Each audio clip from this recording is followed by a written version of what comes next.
மீண்டும் உங்களை நாம் சந்திப்பதிலே மிக்க மகிழ்ச்சி அடைகின்றோம். நான் இலங்கையில் இருந்து பதுளை போதனா வைத்தியசாலையில் இருந்து வைத்தியர் கிருஷான் வேதநாயகம். இன்று நாங்கள் ஒரு புது விடயத்தை பற்றி பார்க்க போகின்றோம்.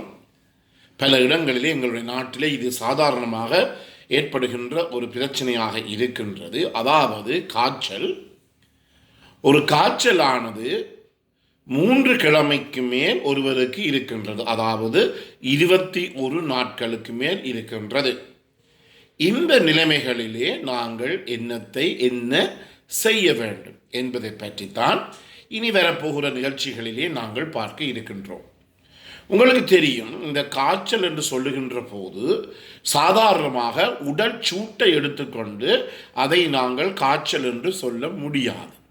உதாரணமாக ஒரு குளிர் பிரதேசத்தில் இருப்பவர்கள் அல்லது குளிரான காலநிலை இருக்கின்ற சந்தர்ப்பங்களில் இருப்பவர்கள், இவர்களுக்கு என்ன செய்யும் என்றால், எங்களுடைய தலையிலே எங்களுடைய மூளையிலே இருக்கின்ற இந்த ஹைப்போதலமஸ் என்ற பகுதியில் இருக்கின்ற தெர்மோ ரெகுலேட்டரி சென்டர், அதாவது உடலினுடைய சூட்டை, உடலுடைய வெப்பத்தை கட்டுப்படுத்துகின்ற மையத்தில் இருந்து தான் இந்த உடலில் இருக்கின்ற வெப்பம், உடல் சூடு கட்டுப்படுத்தப்படுகிறது.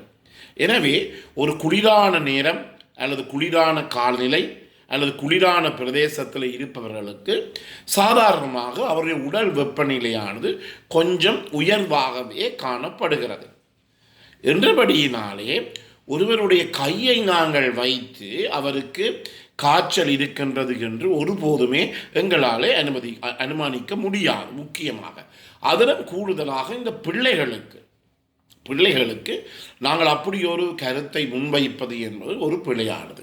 எனவே நான் முதலிலே சொன்னது போல, இந்த 3 கிழமைக்கு மேல் ஒருவருக்கு காய்ச்சல் இருக்கின்றது என்று சொன்னால் முதலிலே அவருடைய உடற்சூட்டை நாங்கள் ஒரு உடல் வெப்பமானி தெர்மாமீட்டர் மூலமாக அளவிட வேண்டும்.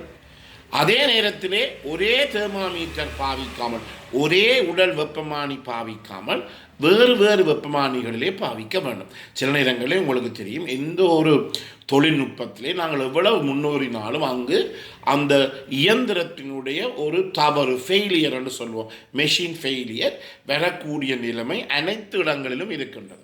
என்றபடியினாலே சில நேரங்களிலே எங்களுடைய உடல் வெப்பத்தை அளக்கின்ற இந்த வெப்பமானியானது பிழையான ரீடிங்கை, பிழையான ஒரு தகவலை எங்களுக்கு தரலாம். இதன் அடிப்படையிலே நாங்கள் இந்த காய்ச்சல் 3 கிழமைக்கு மேல் இருக்கின்றது என்று சொல்லுகின்ற போது கட்டாயமாக வெவ்வேறு உடல் வெப்பமானிகளிலே நாங்கள் அந்த உடற்சூட்டை பார்க்க வேண்டும்.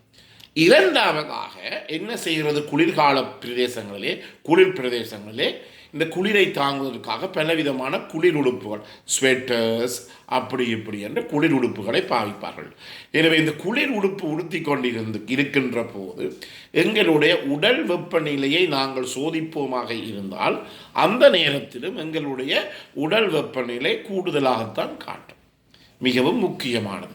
சில நேரங்களில் சில பேர் சுட தேநீர் குடித்த பிற்பாடு வாய்க்கிளை வைத்து உடல் வெப்பமானியை பார்த்தால் அந்த நேரத்தில் கட்டாயம் அது அதிகமாகத்தான் இருக்கும். எனவே அப்படி அல்ல, உடுப்புகள் எல்லாவற்றையும் கலட்டி ஒரு 15 நிமிஷம் இருந்த பிற்பாடு தான் எங்களுடைய உடல் வெப்பநிலையை நாங்கள் அறிந்து கொள்ள வேண்டும். எனவே முதலிலே இந்த பகுதி தொடங்குவதற்கு முதல் உண்மையாகவே அந்த நோயாளிக்கோ அந்த நபருக்கோ காய்ச்சல் இருக்கின்றதா என்பதை உறுதிப்படுத்தி கொள்ள வேண்டும். இல்லாவிட்டால் என்ன நடக்கும் என்றால், அனாவசியமாக அந்த நோயாளிக்கு நாங்கள் கரைச்சலை கொடுப்போம், இரத்தம் எடுப்போம், அந்த பரிசோதனை இந்த பரிசோதனை எடுப்போம். அதே நேரத்தில் சில பொருளாதார ரீதியிலும் ஒரு பாரதூரமான பிரச்சனையை இது ஏற்படுத்தக்கூடியதாக இருக்கின்றது. என்றபடியினாலே ஒருவருக்கு ஒழுங்கான உடல் வெப்பமானி மூலம் ஒருவருக்கு காய்ச்சல் 3 கிழமைகள் அல்லது 21 நாட்களுக்கு மேல் இருக்கின்றது என்றால் அதை நாங்கள் என்னென்று சொல்லுவோம் என்றால், காய்ச்சல் வருகிறது, காரணம் கண்டுபிடிக்கப்படாத காய்ச்சல், அதை சொல்லுவோம் PUO என்று, பைராக்சியா ஆஃப் அன்னோன் ஒரிஜின் என்று சொல்லுவோம். அதாவது ஒரு விதமான காரணமும் இல்லாமல் ஏற்படுகின்ற இந்த உடல் வெப்பநிலை அதிகரிப்பு அல்லது காய்ச்சல். எனவே இதைத்தான் நாங்கள் PUO என்று சொல்லுவோம். எனவே இது எல்லா இடங்களிலும் ஒரு பிரச்சனையாக இருக்கின்றது. முழு இடங்களிலும் ஒரு பிரச்சனைக்குரிய விடயமாக இருக்கின்றது. எனவே கட்டாயமாக கூடுதலாக சிறு பிள்ளைகளுக்கு நாங்கள் கவனிக்க வேண்டும். அதே நேரத்திலே இந்த 3 கிழமைக்கு மேற்பட்ட காய்ச்சல் இருப்பதற்கு பல காரணங்கள் இருக்கின்றன. எனவே இந்த காரணங்களை பார்க்கின்ற போது நான் உங்களுக்கு அதை வகைப்படுத்தி சொல்ல போகிறேன். அதிலே 1-5% நிலைமைகளிலே காரணமே கண்டுபிடிக்க முடியாது. ஏன் இந்த காய்ச்சல் வருகிறது என்று 1-5 சந்தர்ப்பங்களிலே எங்களுக்கு ஏன் இந்த காய்ச்சல் ஏற்படுகிறது என்பதை கண்டுபிடிக்கவே முடியாது. அதே நேரத்திலே 40% காரணம் என்னத்துக்கு ஏற்படுகின்றது என்றால் அவருக்கு ஏதாவது கிருமி தொற்று. என்னென்ன கிருமி தொற்று என்று பற்றி நாங்கள் பின்னால் பார்க்கலாம். கிருமி தொற்று 40% காரணங்கள். மிச்ச 30% காரணங்கள் என்னத்துக்கு ஏற்படுகிறது என்றால் அவருக்கு புற்றுநோய், கேன்சர். அது என்ன புற்றுநோயாக இருக்கலாம்.